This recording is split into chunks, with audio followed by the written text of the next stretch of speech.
get this recording back going here. Okay. Okay. Now we're good. Okay, good. Good afternoon. I'm going to call the special board meeting of the Comfort Lake Forest Lake Watershed District for March 26th to order. It's about 2:20 right now. I'll just do a roll call for attendance. Manager Bakke, I'm here. Manager Anderson, Here. and Manager Schmaltz here. And I believe that Doug and Chris are absent. So we have a quorum to move ahead. So the main topic on the agenda today is to discuss the administrator's SMART goals. And Dave, do you want to start to lead that since you were kind of working with them to begin with? Sure, I'd be happy to. Just to review a little bit, if we go back to the beginning of this year, Manager Schmaltz asked that I revise the SMART goals. So what I did is I took the document that Administrator Kinney had provided for us as a SMART goal document, and I basically pulled it apart and broke it down into smaller pieces that could be readily more measurable and manageable. He then sent the revision to all the managers for their input. We did get input from Manager Anderson and Manager Schmaltz and Manager Taves. And so I took those inputs and put the document back out there for us to look at. Manager Taves and I had a chance to meet with Administrator Kinney to go over those comments, and we made revisions based on the comments that had been provided from the managers and input from Mr. Kinney. We then revised the document to what we have now, which you have in front of you, so that we have a chance to go over that. We do have a quarterly meeting scheduled with Administrator Kinney on the 1st of April. Manager Anderson and I will be meeting with Mr. Kinney to go over the goals. The intent is to kind of use the goals as a checklist so that we can provide feedback to Mr. Kinney on those goals, and he can give us feedback as to where we are in meeting each of those goals. We have yet to schedule the meetings for the second quarter, third quarter, and fourth quarter, which is July 1st, September 30th, and December 30th. So that's something we can do at a later date, I'm sure. I think I had picked out some dates, Manager Bakke. Let me go back and see if I have that in that letter. If I do, I can send those to you. And if they're okay, we can just accept those then. Sounds good. Okay. Good. I think we made some good progress in tightening this whole thing up. So Chris is on board right now also. So we have Manager Loth here. Thanks, Chris. So you want to just walk through these? I think, as Administrator Kinney said, that we've made some good progress. This is the second major iteration. So I don't know that we want to try to make too many more changes today. I think the main goal is to look through and then and if anybody has any comments, but I think we should probably try to vote to accept these in just one vote if everybody's agreeable with that. If we need to make some changes, we certainly can do that though. So we just want to roll through these and Dave on taking them one by one. Sure, I can lead us through that. Does everybody have a copy in front of them that you can look at? I know Yes. they were sent out, so everybody has a copy. Great. So if we can just start with the first part, which is succession planning.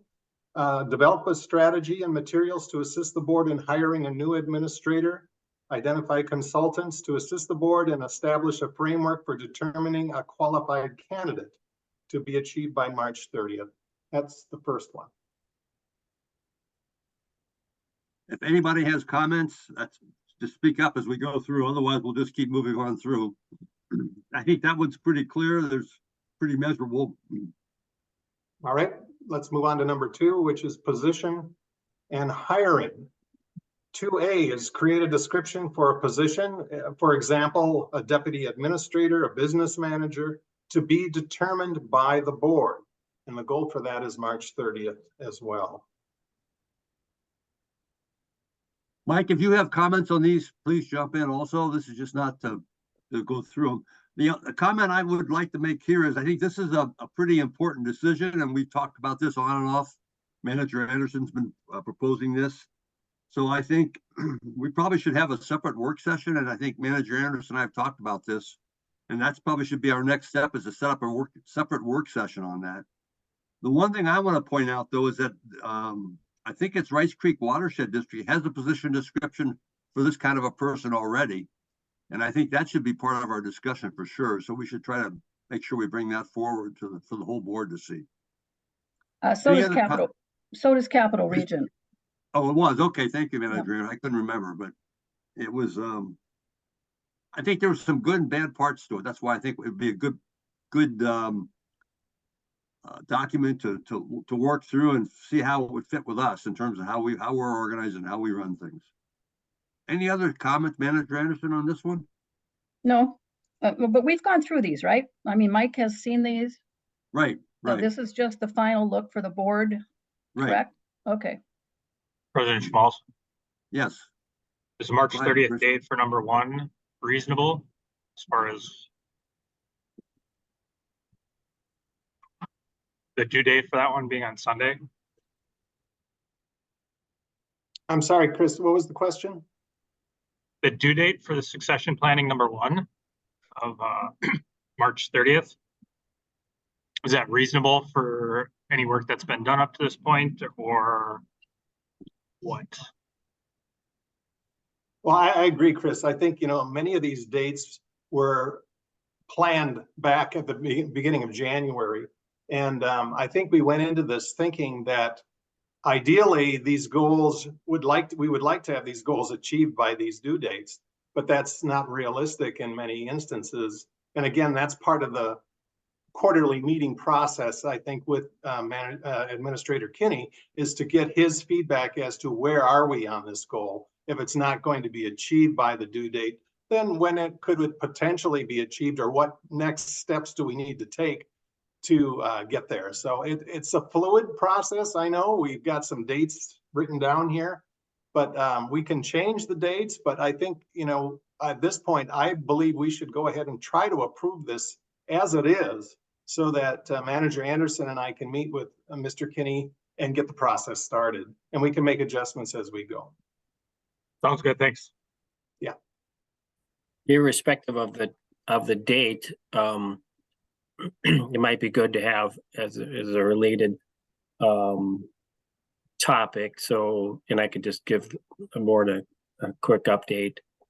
So I've been working, and we did put an RFP out for salary studies, and these are other HR consulting firms. 2 of them are in the metro. The other one is Gallagher that we've met with before. So there would just be, I guess, really in parallel to this, I need to have a discussion with the board as to how to proceed with those proposals and what are some of the outcomes, because there were I would see them, 2, if not all 3 of them, possessing the ability to assist the board in a task such as this.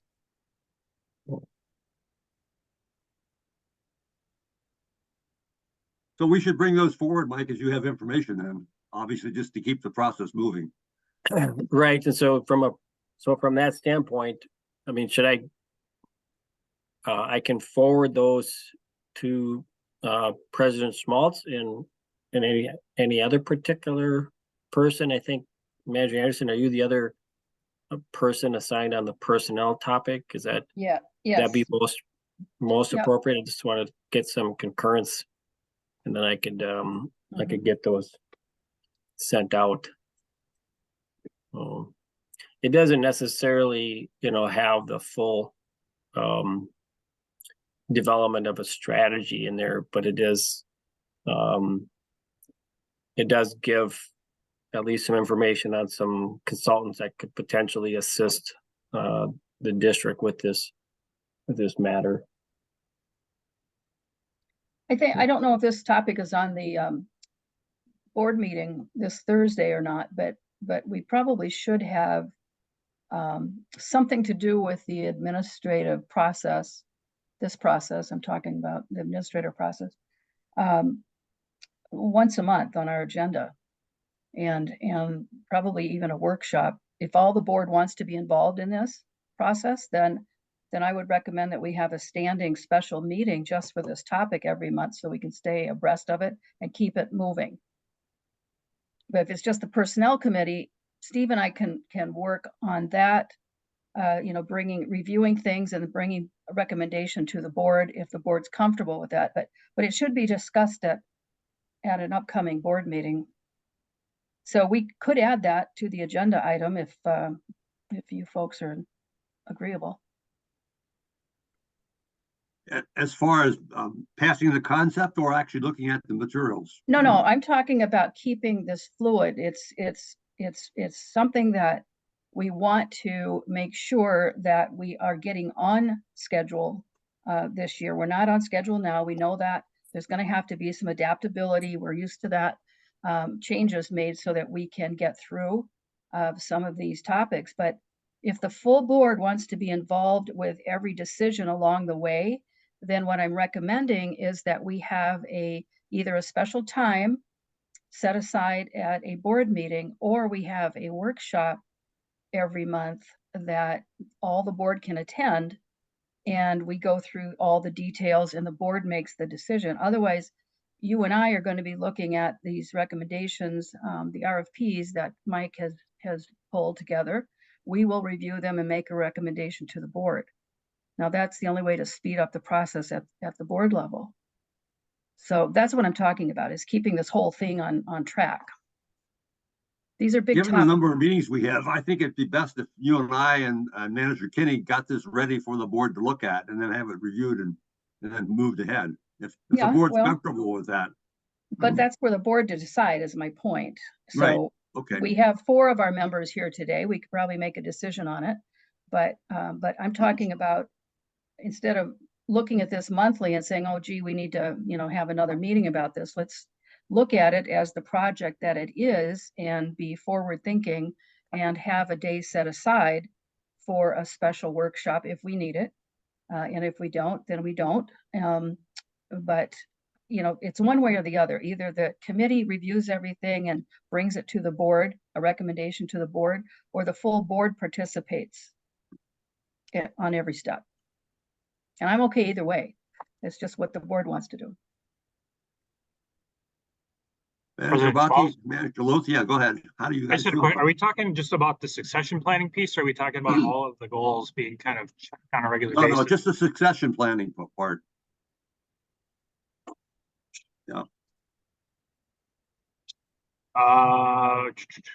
Let me think on it a few minutes, Manager Baki. If you have some thoughts, you can chime in. Yes, I'm totally in favor with Manager Schmaltz and Manager Anderson working with Mr. Kinney and providing some recommendations to the board. I think that would speed up the process. The other thing we had talked about too was, as a part of Mr. Kinney's administrative report, is that he could provide us with updates that way as well. But to get the board involved in the decision making, I would welcome the recommendations from Manager Schmaltz and Anderson. Okay. Chris, would you like more time to think about that? Then we can vote it at Thursday's meeting, or we could decide today. So if you need more time, and then we will also have Doug hopefully be available on Thursday. Mr. President, from a process standpoint, just a reminder that the only agenda item is the SMART goals. So this is a special meeting. The board would not be able to take action on any other item. So you could have some level of concurrence, but there could be no vote. Oh. Well, this is on the SMART goals, Mike. It's all about. Yeah, it is on SMART goals, Mike. Yeah, it's all about the SMART goals. It's just what I'm talking about. Okay. It is just a process to keep this thing moving forward. So it's not, maybe it's not just these 2 items. Maybe it's going to be others that we come to, you know, that have that same problem or issue with it. And so I'm just talking about the bigger framework to keep this thing moving, so that we're not every time we meet saying, gee, do we need a special meeting, or, you know, blah, blah, blah. Should we send out materials to everybody, or how should we handle it? So That's all So I'm you- talking about. You're talking about specifically with succession planning, but there may be other larger picture, longer term items that may want a standing meeting where we're just have a dedicated time Yeah. expected to review, and if we need to review, we review. If not, we just skip it. Yeah, well, that's exactly right, that you don't I have think- to have the meeting. yeah. I think I can get on board with that. Okay, As much as I'd like to minimize meetings, I do think there are things that we don't, as a board, do a very good job with as far as project management, if you want to call it that, or just keeping things moving forward mhm, as an asset or to help Mike with that process. mhm, exactly. Yeah, there has to, we don't want to be reactive all the time. You know, we want to be proactive and have that process set aside so that it's not terribly confusing, but the succession planning just happened to be the first items. So. Okay, Can we move on? Yeah, Yep. go ahead. All right, so number 2 is about the position description and hiring. And so just to summarize A, B, C, D, and E, as you can see, it's about reviewing and refining the position description with the board by June 30th. C is about establishing a scoring framework for hiring and posting the position by September 30th. D is about conducting interviews and hiring for the position by December 30th. And E is about onboard planning and having the position filled by December 30th. So all this number 2 is about this position, which we've yet to define what it is, and hiring and filling that position. yeah, I'm okay with everything there. On page, The only thought I have is that as far as succession planning, that has to do with actually when Mike's going to retire. So if we're saying we're bringing someone in, how does that impact Mike's retirement? Well, I guess we're I talking read about a that as, deputy. We're talking about a deputy administrator. I'm sorry, I got off track here. Okay, Right. I'm okay with it. I'm we're okay. talking about 2 Yep. separate issues here, Steve. The Right, first is right, about right. succession planning, and 2 is about filling a position to assist Right. Mr. Whatever that is. Right. I got off track there, Manager Baki. My No problem. apologies. So I'm on board with it. I'm up with you now. Okay, good. Can we move Moving on on to to number 3, the employee manual and salary study? Yeah, I okay. have no comments on that. This is good, I think. Yeah, the number 3 is, A is updating a red line version of the employee manual, having that finalized by June 30th. B is sending out the draft of the red line copy to the board for review at its board meeting by June 30th. C is to send out a revised employee manual for legal review by September 30th.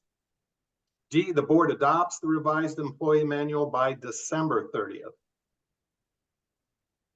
Okay, Yeah, my only I'm- comment here is that what are the goals of these changes?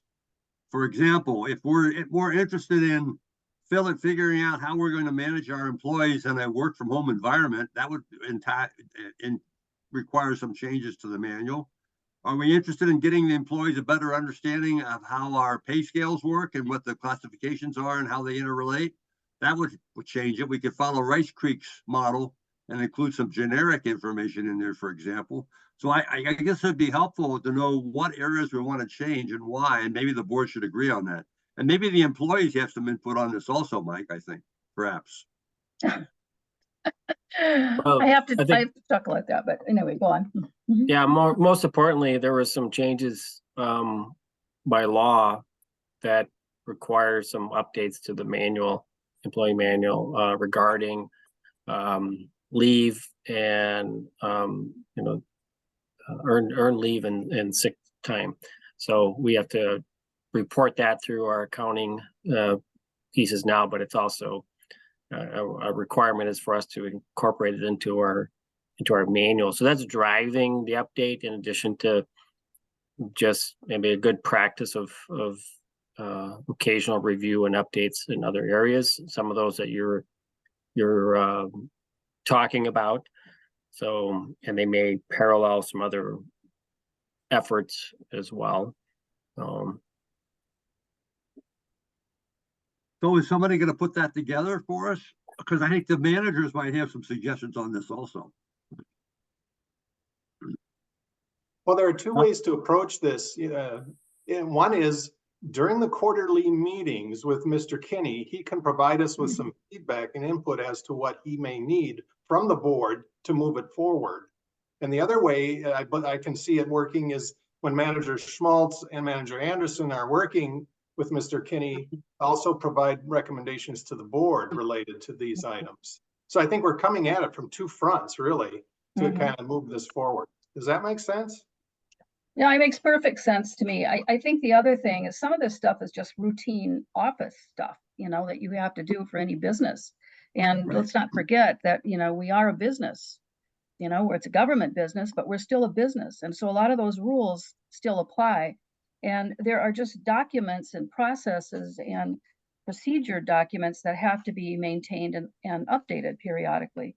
And certainly the salary study and salary recommendations and so forth, those have to be done. Otherwise you're behind, you know, you're behind the market. So I don't see this as terribly different. There's nothing really that stands out as one issue that needs to be addressed in the employee manual. We just need to be updated for current law. And if there is an issue that Mike communicates to us where he thinks we need some further information or guidelines for employees, then we should certainly take care of that one. Right, I agree. Okay, These are so not really we're necessarily. gonna proceed then with basically with Mike and staff putting it together as best as possible. If any manager has some thoughts or issues that they're concerned with, they can always drop a note to Mike. Well, I don't know about staff. I mean, who on the staff has the background to do this? And you don't ask your staff unless you're talking about management staff. There's only 2 people in management, and that's Blaine and Beth. So, you know, they can provide some input, so you don't have to meet with every employee, but this isn't the employee's responsibility, it's our responsibility. And the other thing, you know, to always keep in mind, this document also instructs the employees on what we expect, the behavior that we as managers and of the people, you know, this is a people-owned business, and so we're representatives of the people, and so it's up to us to tell the employees, this is what we expect of you, and we can only control that message. They can't. They can provide some input, but it's not an employee-driven document.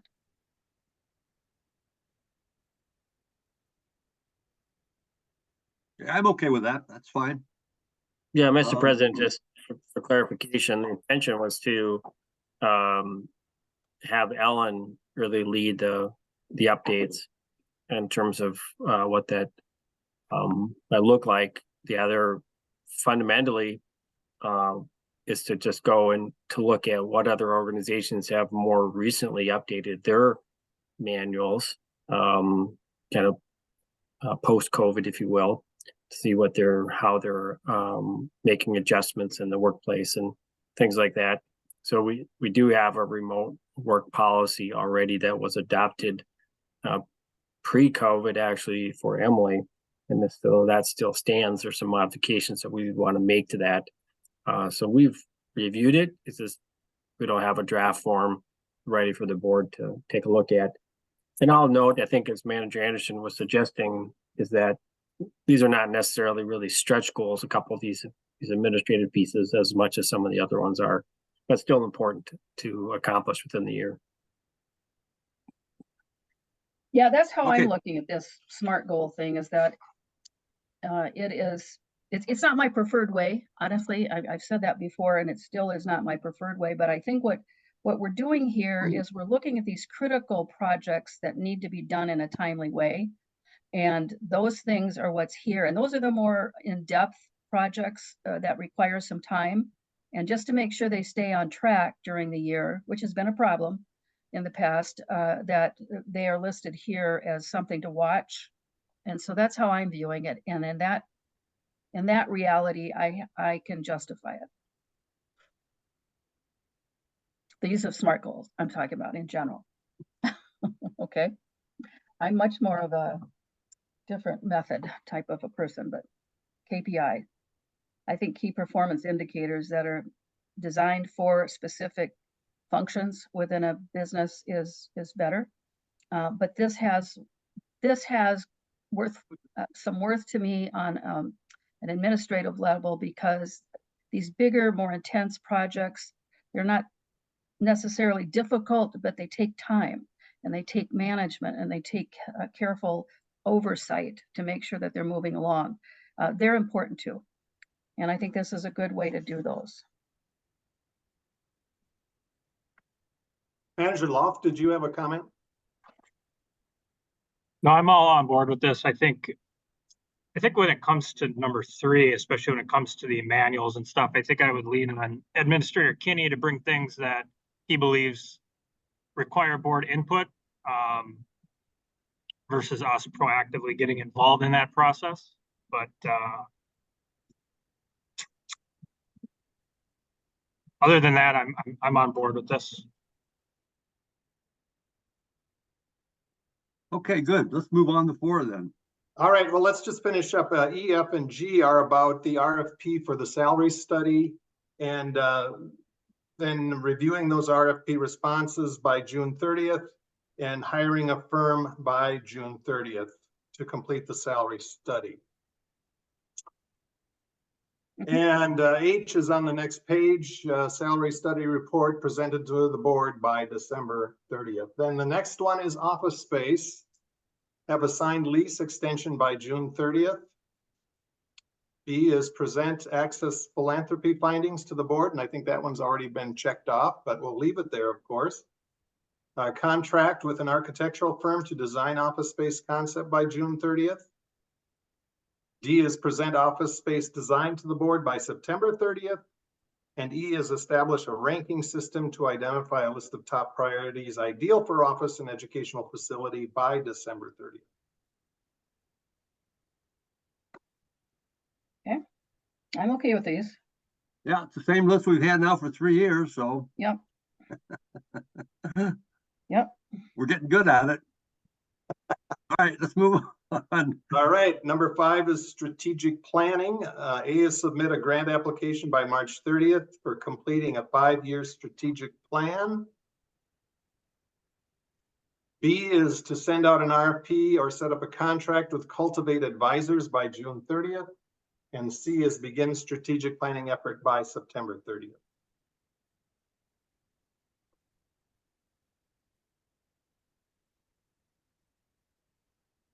I know there's maybe some difference of opinion about the need for this item, but I think if we get a consultant in here that's got experience with it and we start the process, I think we can, as a group, either come together more closely or be separated more dramatically. So I think we should get started with it and see where it takes us.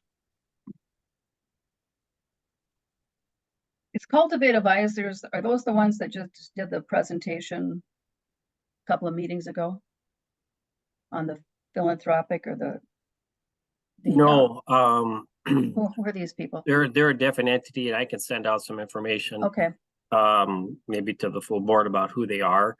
okay, They're, I've been quite impressed with them thus far, okay, more so than in the Access Philanthropy. okay.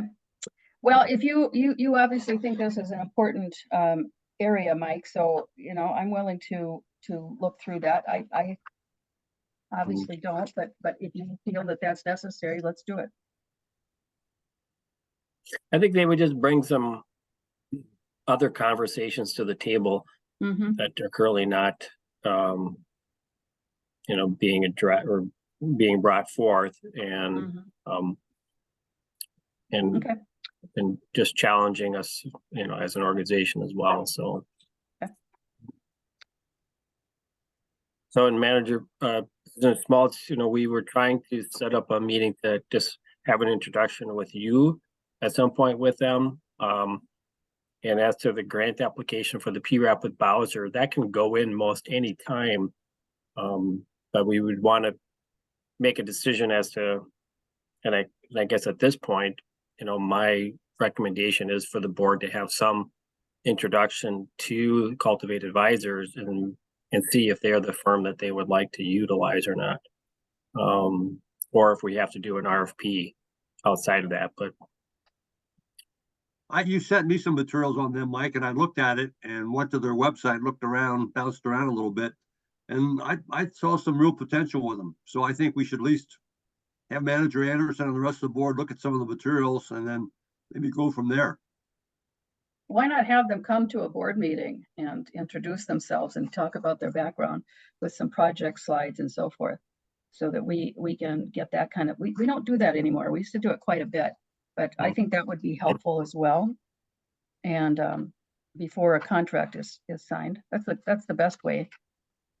I agree, but I think we should spend some time reading about them and maybe looking at their website so we can Yeah, actually maybe develop I some agree. questions in it. Yeah, I okay. agree, but in the meantime, we can schedule them for a meeting, an upcoming In meeting. the future, yeah, I agree with Yeah.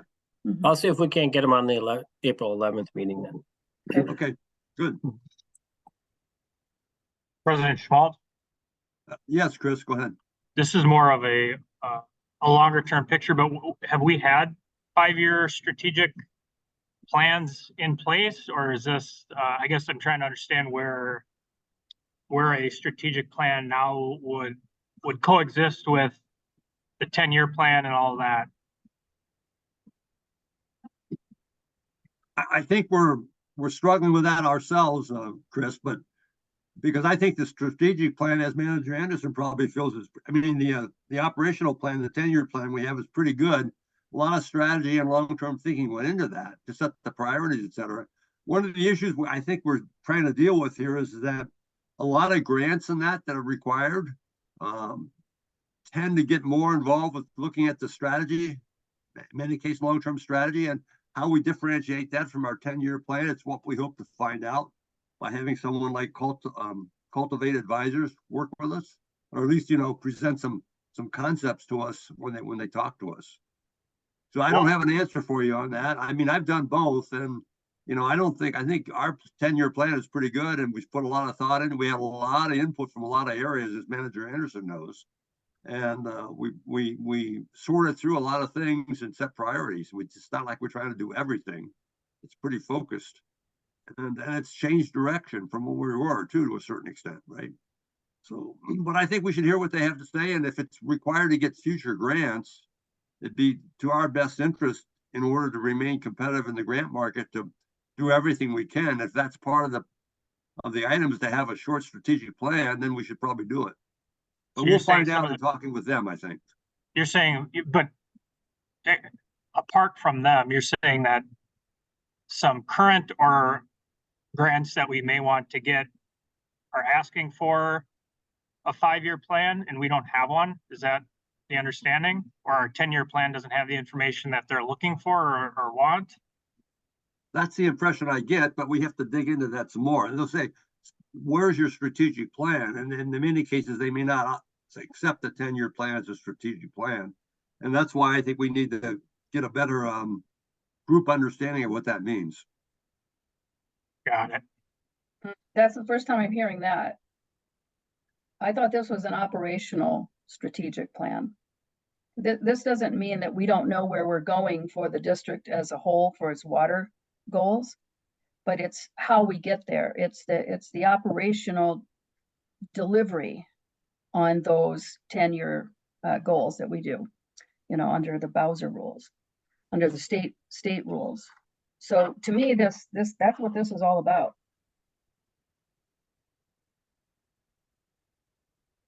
There's no confusion on anybody's mind, or should be, on what the district's goals are. We've been implementing this now for the work through that. Yeah, let's work through it. Yeah, well, okay. That's what I'm trying to understand, is that does our current 10-year plan not specific enough, or? This is the first I'm hearing that there's any grant out there that is requiring us to have a 5-year strategic plan in place. This is the first time I'm hearing that. Well, I think part of this has come up when we started getting into this educational and building grants things, that we need to have a strategic plan to cover that kind of aspect. That's what I'm hearing. Mike, maybe you want to comment more? I got a cold here, so I'm having a hard time talking without choking up here a little bit. So, right, Mr. President, managers. So I mean, one of the things that during our experience with Aqua, a resident that represented some homeschoolers had asked, can I look at your 5-year your strategic plan? And I was like, well, we don't have one. And they were surprised. So that was kind of my first iteration on that part. But now you see through the Access Philanthropy, that was a common framework, if you will, for that people would want to look at. And of course, this is a synopsis, and Manager Anderson, you're right, we could probably have EOR, pull together some of the main components out of our 10-year plan and say, here's our strategic plan. Absolutely. That being said, I think that and maybe that this Cultivate Advisors can do something differently, more just like an internal operational review than the more outward what does the district going to do. So because that is well defined. I think there could be more discussion about the subcomponents of focus and some scaling and time within the 10-year plan, because everything right now outside of groundwater is a high priority. So then that is, from an outside perspective, then doesn't give that same level of prioritization. But we know more internally that that right now we're focused on shoreline efforts and our flood resiliency components. But being able to put that into a more succinct document would be very helpful if we're going to ask people especially on the philanthropic side, like what do we do and where are we going and things like that. So I think there was definitely was communicated to us through that process with this Access Philanthropy, was having some document. And now you'll see, Bowser has them. Bowser just went through this process. PCA just went through this process. Many of the agencies are currently going through a strategic planning process, and it seems to be the newest thing everybody on the block wants to have. So from that standpoint, I guess that's the main driver. But I think it also can just internally, just out of practice. And I mean, I started at the beginning of the year reminding staff, okay, the only thing that's constant is change. Let's look at some of our key practices. What are we doing? Let's review our permitting again. How are we doing? Every opportunity, how do we improve?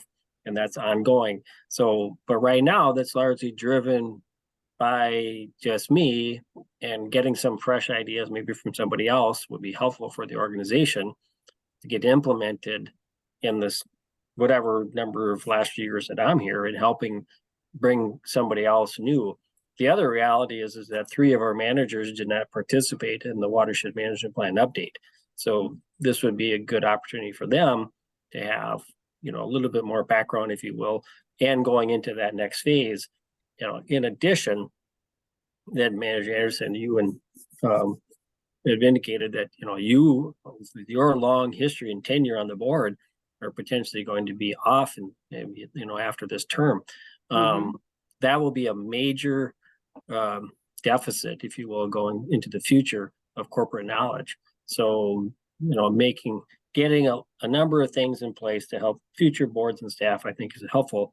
And I think this is an opportunity that we can get just, go for a PRAP grant from Bowser and have somebody come in and help. We could also maybe task them to help us with the unknown of the future struggle that we have presently about what is our facility going to look like in terms of having an additional component for education. Are we going to, have a research and education section of the building, or, we've talked about. Right now, we're just trying to get the main space for the staff in the office and the board meetings. So, so I think it's kind of they could help then too, maybe where I don't think really Access Philanthropy can do that. So.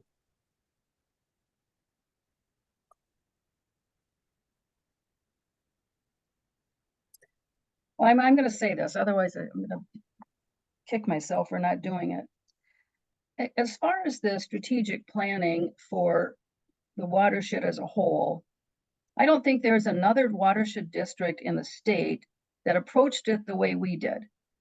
And that's to look at the entirety, to do it like a community does, a city.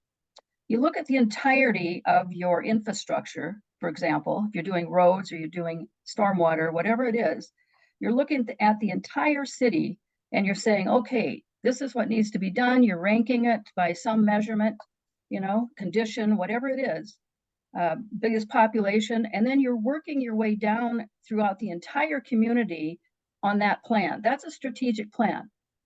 And that's exactly what we did when we did that WANK study that said, okay, here's all the water inputs. The biggest one we didn't have at the time and still haven't seen the entirety of it is the stormwater coming out of the city of Forest Lake. But it's getting better. Piece by piece, we're getting more information. So we understood then, right at the beginning, in the first 4 years, we understood. We spent 4 years doing all these detailed studies. At the very beginning, we understood the flow of the water to the best of our ability in our district. And that's how we strategically started planning on how we were going to attack the cleaning up of our waters and making them sustainable. We started at Bone Lake, Moody Lake, and then Bone Lake. We went down to Forest Lake, and now we're in the Little Comfort and Big Comfort area. That's a strategic plan. Now, we've got other things that come into play as new developments come up, and so our attention is distracted based on the urgency of that new discovery. Or we adapt our plan. Adaptability was important. And so we put in adaptability into our plans. We didn't have to do these silly amendments all the time.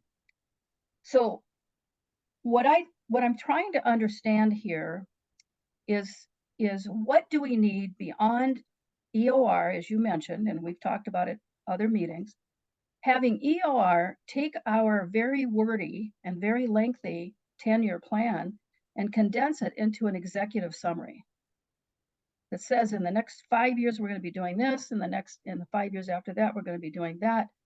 And then where are we at the end of that period and what's left to do? And at one time, what we talked about is doing all of the really, really impactful projects in each one of those 4 sub-watersheds. And then when we've completed all those very high priority projects, then we swing back around through all of the districts, again, the sub-watershed districts, and we start looking at those other minor projects. So in the course of 20, 30 years, you've got everything done. You've got every single thing cleaned up and ready to go. So I don't know what we're going to discover in a strategic effort, Mike, but I'm willing, because you think it's important, I'm willing to go through the process and let's see what comes out of it. But as far as I'm concerned, we've done a pretty damn good job at strategic planning in our district. And when things come up, that we've done a good job of adapting and taking care of those bigger issues that we hadn't seen before or that weren't present before for whatever reason. So yeah, I'm willing to do it. I just look at it as taking up precious time that's not needed. But Well, I don't think we have to. I would start with that summary of EOR. I don't want to, let that go by the wayside. Ask them to do an executive summary in clear language. Like a couple of our, I think it was the second one that we did, the second 10-year plan was so well done that the citizens could read it and understand it. And there were lots of charts in there about, the projects and how it was going to be staged and so on. So let's give them an opportunity to do their jobs for us and be the superintendent of our public works and give us that report. And let's see where we are at that point. Okay. Yeah, Mr. President. Manager Anderson, thank you. I fully agree. And of course, we've been able to bring in that sequential diagnostic monitor to get really Mhm. focused on that component Mhm. of it.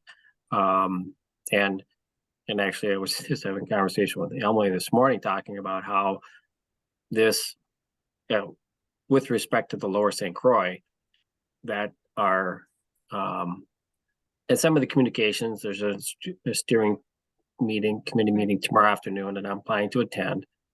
But that people have, some of our partners have taken issue with the fact that we've been so successful. So rather than embracing the things that have worked for us, they have tended to be more critical. So one of the things through this process really is that I see is helping, combined with this MP&G PR firm that we just have, is to help almost market to some of our partners locally the success that we've had. And then so rather than drawing criticism on the potential of building a new facility, that they would help us do the engagement, if you will. Because right now all of our city administrators are new since we did the last Mhm. 10 watershed management plan. Right. Many of the council members are new. There's a lot of new staff in all those organizations since we went through that process. So giving them a chance to be heard, even if we know ourselves and know the direction that we're going, I think will still be important in terms from a process standpoint, an engagement process. So I think we could still have UR do that, because I don't really see this firm being able to take our 10-year plan and summarize it the way that UR could. So Yeah. I'll be honest with that. But I think what they can do is some level of engagement that we would not Mhm. get out of it EOR. Mhm. And if we can have that PRAM grant, I think, in parallel of us trying to get, as Steve has said, but I know that it's been now over 9.5 years since I first heard that we were moving out of the old city hall and that we need someplace new to go, that, we've been talking about our own, place. So, and we saw what happened with the response on the Aqua. So, I think just trying to help build. That's because we And- didn't have a communication plan talking to the public all the time about what we were doing. So, we share a Yeah. lot of burden. An opportunity came up. We had to Mhm. act on it at that moment. And that was a lot of that burden's ours. So anyway, Okay. I think I think the point is being made, and Right. like I said, I don't think this is necessary, but if you feel it is, I'm keeping an open mind. There may be something that I'm not seeing, but let's go forward. But I think I like the suggestion of having ER do this anyway, because we have new administrators coming in. We'll have a new mayor next year for Forest Lake. And we're going to have to talk with more people about what we're all about, and having an 8 or 9 page plan instead of something that's 85 or 135 pages long. You can hand them that and let them read it. It's going to help us a lot, I think. So Yeah, I well, think that's that an would be executive money well summary. spent. Yeah, executive summary, right. So maybe we can authorize that at the next board meeting, or we can't do it here, right? Because it's off track a little bit. Right, but you could add it Thursday, or at least ask them to bring back a scope of work for the following meeting. Or I can Okay. send them an email and ask them to prepare that. That'd be great. Yeah. Okay. Is everybody, Chris and Dave, are you on board with at least taking that step? Have an ER do something in the meantime, because we can use it. I know we can use it, because we got so many changes going on right now.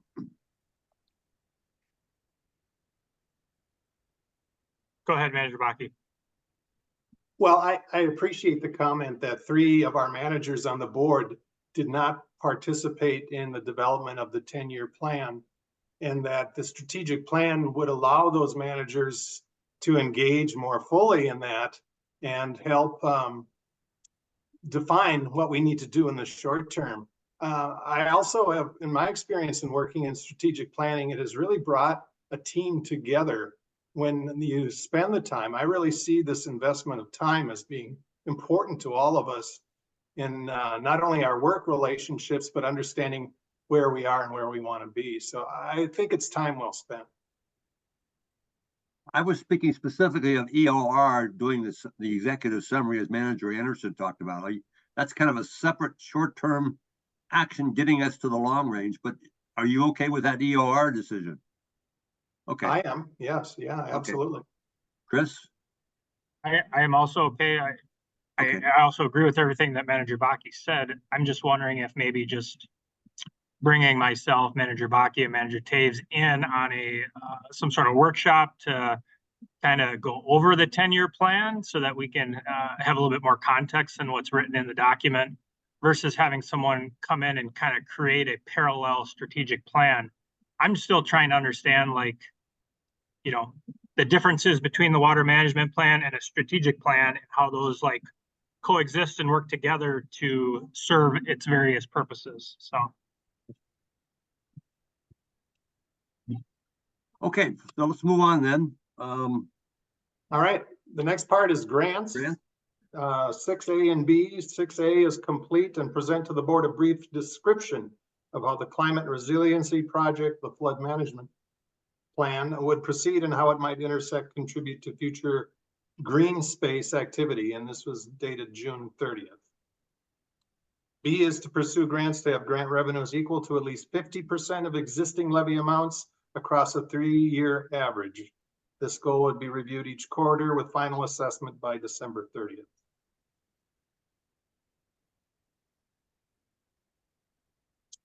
Everybody okay with that? No, I'm not okay with it, but again, majority rules here.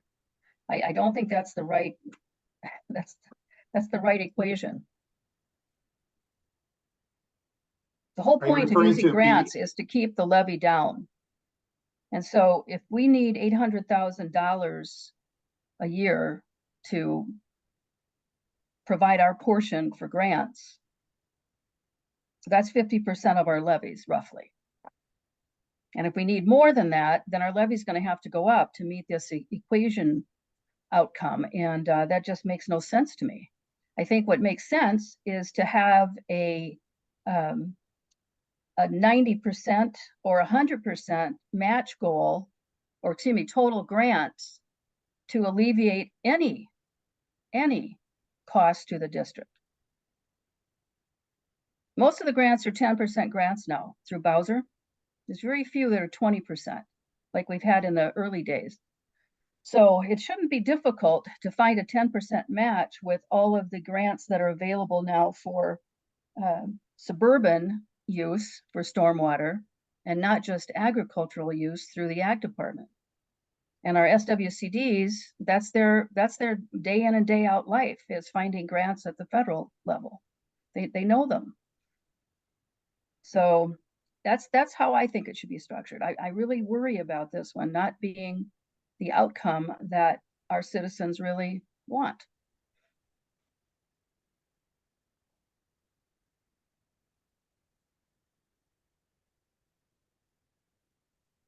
You know, I don't want to get into it right now, but I think we can look at what percent projects are of our total budget and levy. And I think that we're still well covered by getting 50% of the levy, because I don't think we do projects that are higher than that against the total budget. But I don't want to get into a discussion, but we should probably look at that as a sidebar. It's programs and the numbers projects. tell us, because you've got a high percentage of money, and there's more money going into programs than there are projects.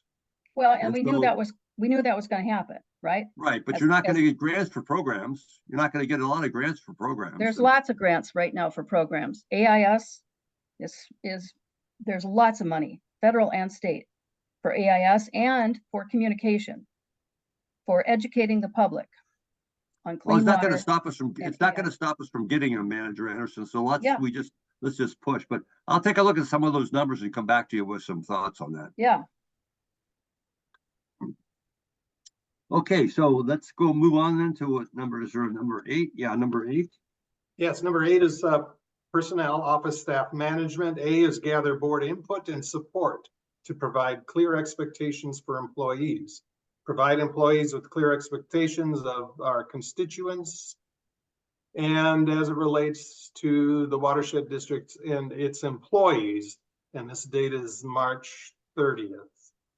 On the next page, B is facilitate a high-performing employee workforce, work practice and culture, work with Ellen Heinrichs with input from staff. The school will be reviewed quarterly with final assessment December 30th. And by staff, Mike, you mean the managers and yourself, right? Not the employees? Who are you? What do you mean by that? By staff? Well, that was not one that I drafted. Okay. But I mean, we discussed it, Manager Baki and Manager Tays, and I think as I understood it, it was actual district staff. So Okay. And I think I it goes back to maybe that first one, or section A of that. I think what's important here is to get the concept of, I think you said this before, Mike, all we're asking employees to do is give us 40 good hours a week, right?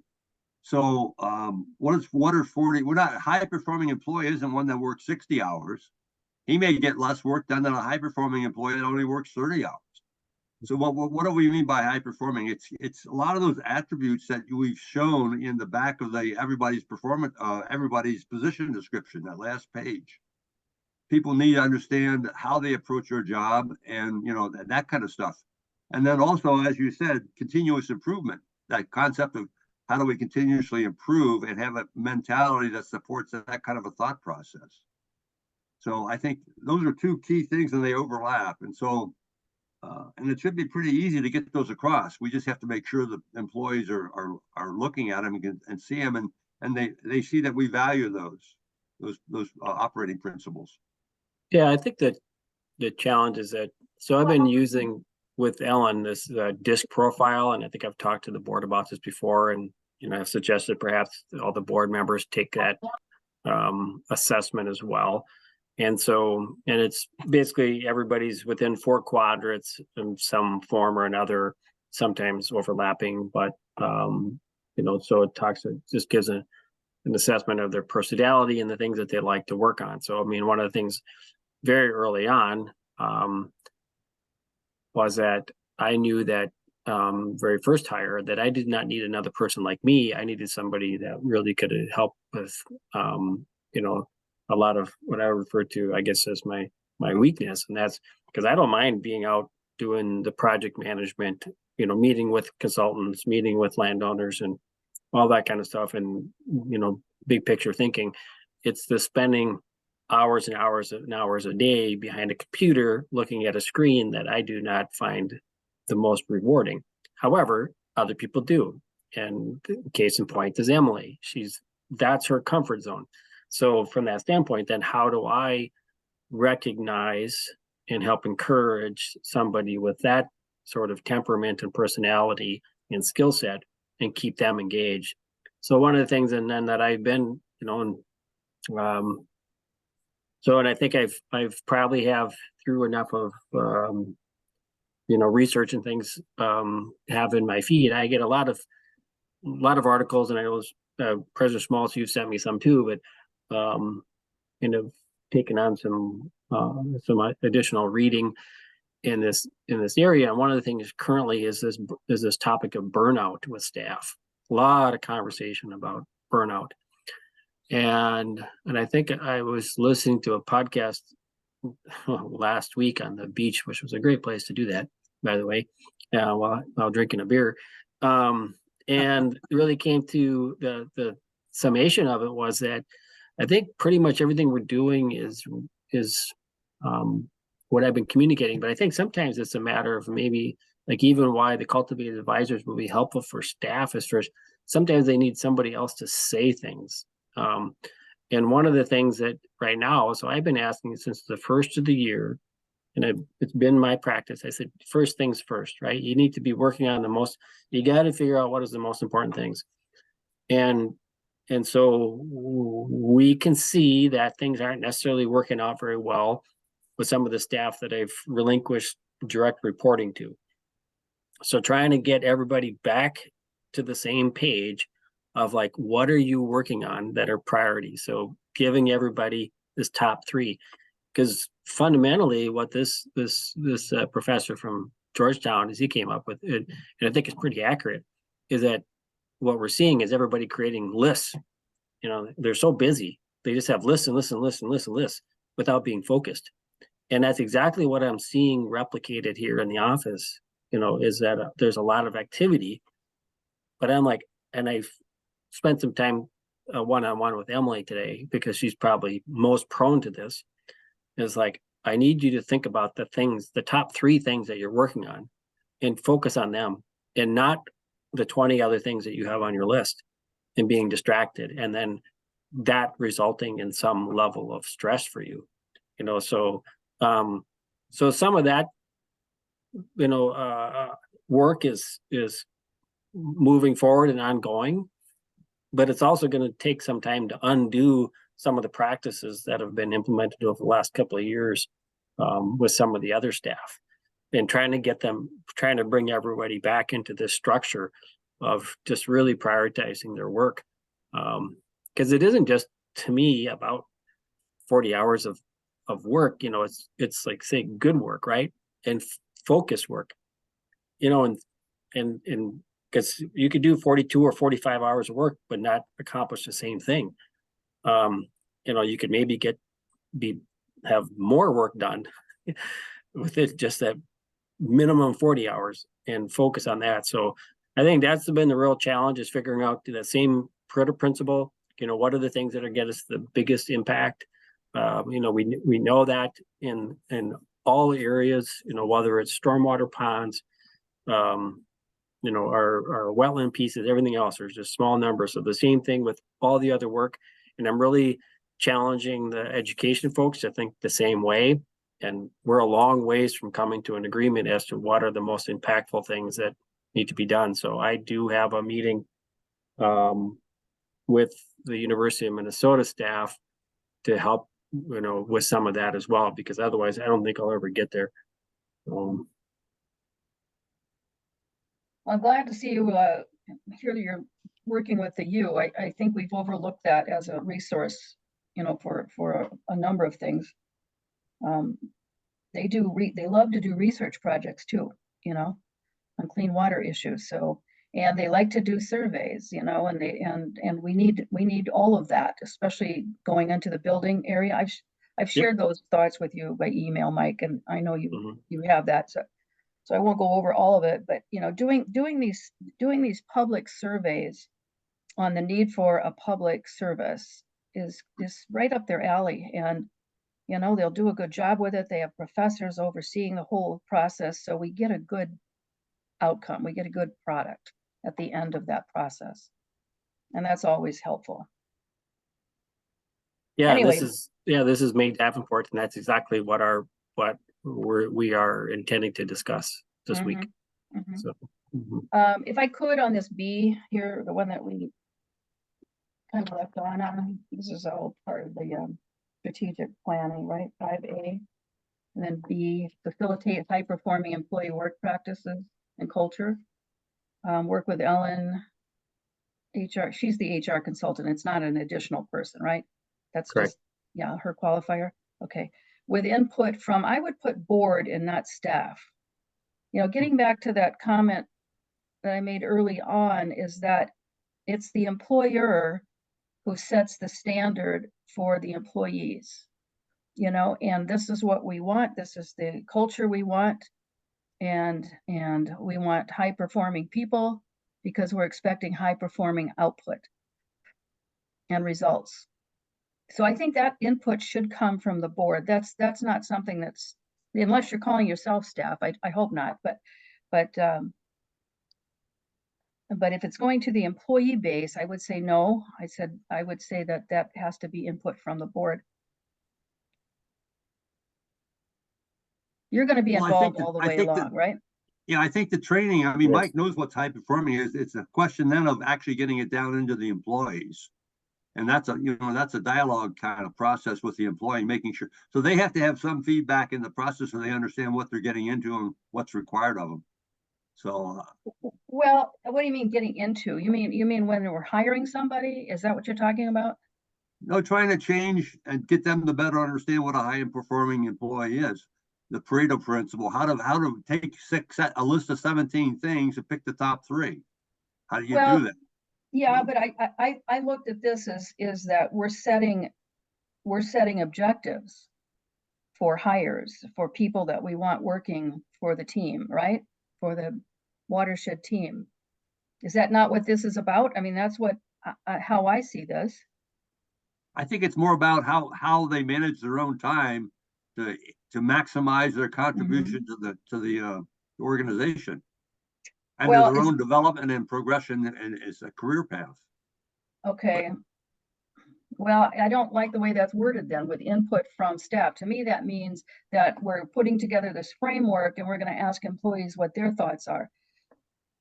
That's not really, we're not setting the tone of what we want by having employee input. That input comes after the board has decided that, yes, this is what we think is the right culture and atmosphere statement for our employees. And maybe Mike can comment on that because it is a little confusing, but I think Mike knows what he wants to do and it's in line with what we're trying to get to. But words matter. So let's Yeah. make sure that we I understand. agree. But he's got to What- work with it. So I mean, so Mike, I'll leave it up to you to comment on that. Well, I guess on this particular one, this was an additional to what I don't think I had this on my original ones. But I think maybe we could have more of a dialogue or discussion on it if I understood also how it would be measured, because right now it's fairly open. And what would facilitating high performing employee work practice culture look like?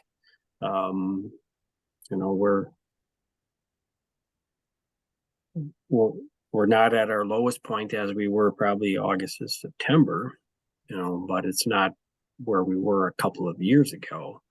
And Just to qualify, if I could, Mike, just a qualifier for that statement though, and I said this to you before, is that when you look at the employee base as a whole, we had 5 or 6 of those employees performing at an excellent level. We had 2 that were not. So we have to keep all of this in context of whether or not it's really the structure that we've set or the goals that we've set, the climate that we're setting for employees, and the practices, that's maybe something that needs to be looked at. That's how do you deal with someone that's not a fit? And that's really more of a management thing than it is a culture thing. So I just wanted to point that out, is that, we're not throwing the baby out with the bathwater here. We've got a pretty good bath going. We just had some really dirty people that left rings. What can I say? I mean, that's the truth. So Right. let's not completely upset the whole apple cart here, because it seems to me that it's pretty good. And we just need to know how to deal with people that don't fit. Okay. But anyway, so getting back to this particular statement, that's why I think, if we're talking at a high level, we're setting these high level practices and culture items that we want to have to attract the very best people. That's really a board and administrator thing. That's not really a staff thing. I'm not talking to you as staff. No, Mike, I'm talking to you separately as the administrator. Right. Yes. Well, and I think it's important that we have agreement on, because there seems to be 2 definitions or 2 different understandings of this particular item. I understood it to be more just internally, but if it's more about, future staff and facilitating what that would look like, that's a different matter. I mean, I am taking some, guidance from Ellen on this. And so a couple of things that I'm I'm doing is stepping back into, all of the quarterly reviews and annual assessments for all the staff, to be, to reestablish myself as the one person leading the organization, and not, because there's been the intention was to take some of that workload off of my plate, Mhm. but we could see what's happened with some of that. So one is to make sure that those individuals are all getting feedback and guidance directly from me about expectations, both, from an organizational standpoint, but also just for their own personal professional development. What are Mhm. things that are truly going to stretch them? So, because what I've seen, unfortunately, is not things, it's just like, here's the things that you currently do, and that's what we want you to do again next year. So that's not what we're after as a high performing organization. So that's the thing that I guess that I've been leading into. Now again, this first quarter is kind of stepping back into that role.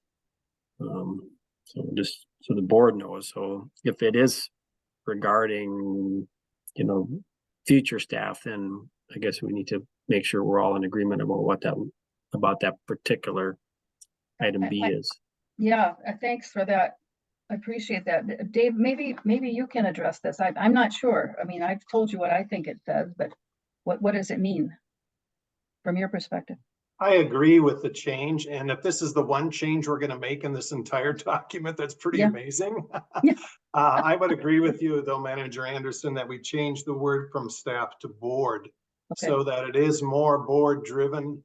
And what Mike is describing is certainly great news, that he is meeting individually with staff to talk Mhm. about their individual goals and how they're making progress. That's a whole other way to approach this, but I agree with you. I think the directive needs to come from the board, and Good. that's where and Mr. Kinney and I, in conversations about this document, have talked about how he would like more direction from the board. Correct me if I'm wrong, Mike, but you would like more direction from the board on issues like this, so that you have something to support you as you go to work with staff. Good. And I would also suggest that we keep it mainly with the current employees and not so much taking the same concept and also applying it to external people we want to bring in.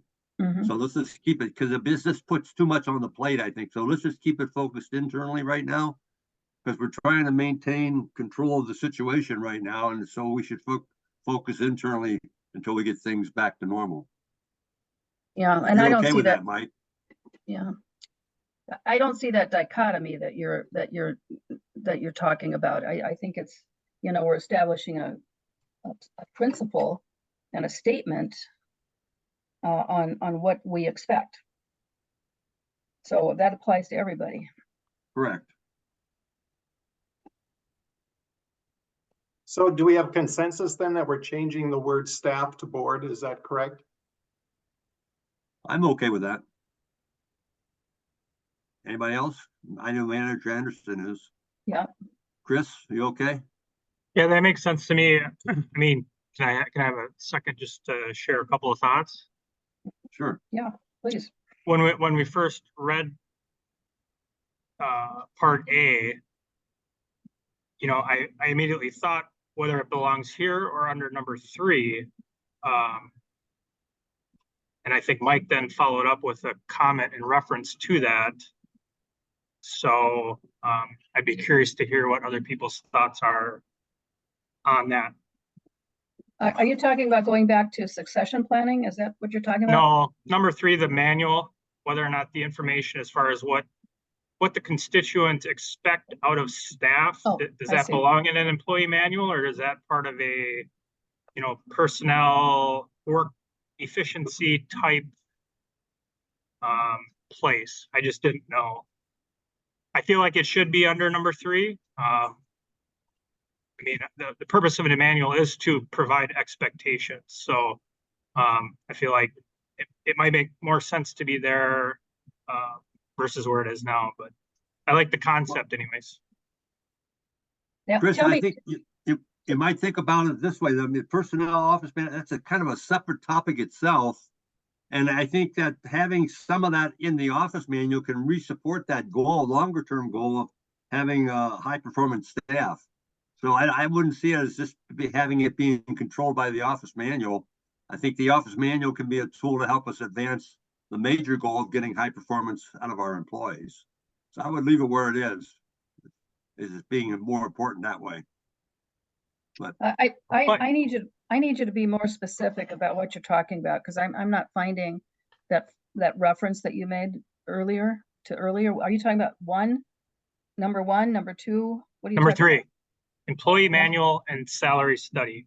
Okay. To me, 8A is more of the long lines of information that would be provided in an employee manual.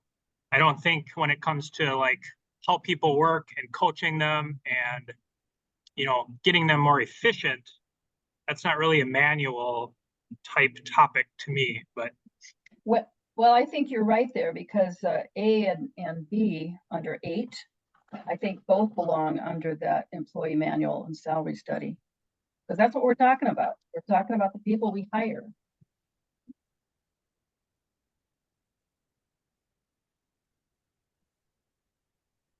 Well, I also want to leave room, for further discussion with the board about, and this is where some of the interesting conversation with this Cultivate Advisors is about the framework. And I know that President Schmaltz, you and I talked about a little bit about goal setting as it relates to then also, to what the compensation looks like. So making sure that staff also understand that, the high performers will be compensated appropriately, whatever that might look like. Because it is, it's one thing to say, yeah, we just want high performing. And that's where one of the strategies I think that I have more recently learned about is that for one of our partners is that they have one of these firms, is that the review is completed, materials get sent to the firm, they come back actually with a recommendation for compensation, and then it shields, if you will, the district administrator and the board from some of that potential criticism. And if they're also the ones that are doing the salary study, then so anyway, it's something for consideration. I don't know exactly what it looked like, but I do think it's, so from that standpoint, I could see it either way, being part of the manual or intertwined with a couple of these other ones. Yeah, let's leave it where it is right now, and let's let it see how it plays out over the rest of the year, because I think it's got a broader scope than just being in the manual, I think, or at the back of the position description. Those attributes that we want at the back of the position description are the core of it right there. So you want to have those also in the employee manual, I would think, but that's something we'd have to discuss. But so we're past our deadline of 3:30. So let's, I think we've had a good meeting, and I think we've got 98% agreement on this thing. And thanks to the good work that Dave Bakke did, and along with Doug Taves. So basically, I thank them for the work and the input from the rest of the board also. But if you're okay with this, then I think we just move ahead, and then the April 1st meeting, and I'll look up those other dates for you, Dave, and see if I can find them. If not, we can maybe set some. Any other comments or questions before we adjourn? Well, just a comment on that last conversation that Mike had, or comments Mike was making. That's certainly a way to objectify a review process, is to have it be done online and based on criteria. I've had experience where you take the company motto basically and the company expectation list, and you rate not only with that individual job by job performance, but you rate them against the mission of the company. And that is where a lot of the loose leaves start falling. It's one thing to do a task. It's quite another thing to do it the way the company wants you to do it for the benefit of their clientele or their customer base. So that's interesting. And I can see how you would put that into the algorithm into a computer system to measure against those things through actions. Well, interesting. Yeah, I'd like to talk about that some more in a future workshop, or just over coffee. That's kind of interesting. Okay, Well, any I other do- questions? Well, I do have just that the first quarter meeting is next Monday at 2 p.m. Managers Anderson and Baki. Are we attending just a meeting in the conference room, or go for coffee next door, or some other location, or what do you? You can let me know afterwards, but I guess if you want to give some consideration for that, then. Coffee is Yeah. always good, and it is convenient to have that place right next door. So that would work for me, Mike, but you just let us know. I'm open. I guess It I'd might just be- like to comment might be- too that Mike had mentioned the idea of this is about continuous improvement. And what we had talked about with Doug Taves is that these goals are not put out here as a gotcha or putting anybody's feet to the fire. It's more about us all as an organization moving forward. And so I thank you all for your input today. This has been really good. Thanks. Okay, good. Well, thank you again. Appreciate it. Let's do, I'll entertain a motion to adjourn.